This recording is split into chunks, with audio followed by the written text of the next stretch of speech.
Hey friends, we do not advocate for a 100% vegan diet, but we have seen some really great benefits by mostly eating vegan. We made this change a little over a year ago, and it's been amazing to see how our bodies have responded to it. Everyone always talks about the energy levels, about losing weight, and about just how they, a lot of their blood work is better from with their cholesterol and their blood pressure and all these other things. We've experienced all of this as well. One other thing that a lot of people don't always comment about is that inflammation was gone.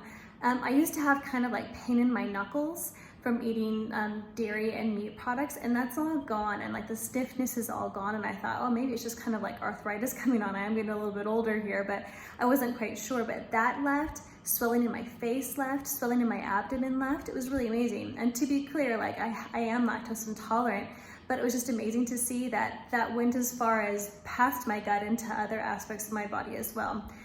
There's tons of environmental benefits to not eating dairy as well. Most of the world's pollution, it comes off of cows. I think it's like the biggest polluter, even more than like all the transportation industry put together. So that combined with the health aspects of not eating animal products for the majority of our diet was one of our big defining decisions. So we started to use an almond milk, and we don't use it all the time because I don't think that any excessive amount of eating something is going to be good for you either. But we do really enjoy it for breakfast. So we oftentimes will have granola and almond milk. We might put a little bit of almond milk or coconut milk into some oatmeal, but we don't do that every single day. Even still, it's really something nice. And I found a lot of my cooking that I don't need to be using milk like the recipe will suggest, and I can use water, and that's just fine, and it turns out just as good.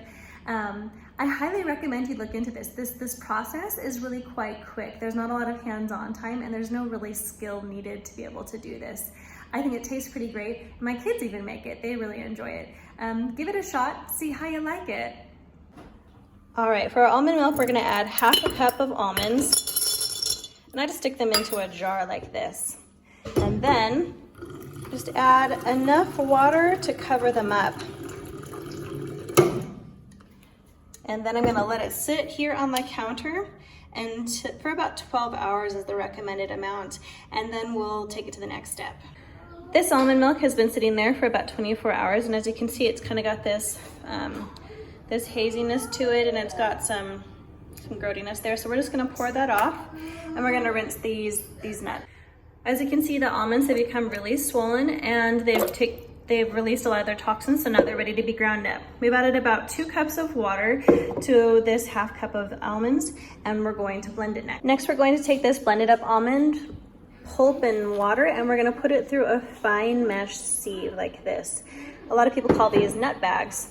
And what we're gonna do is we're going to let the liquid release and then squeeze it to get out what we need. And last, we're going to add a bit more water and do some flavoring.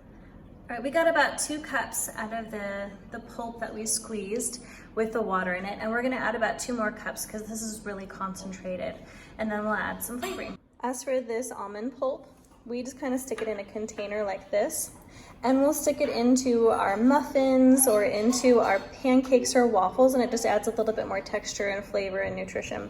So tons of calcium in almonds. It's a really good thing to have around. All right, next we're gonna add 1 teaspoon of vanilla, and then I just add a couple squirts of honey like this. Now the honey will kind of just glob there if you don't really send it through the blender again.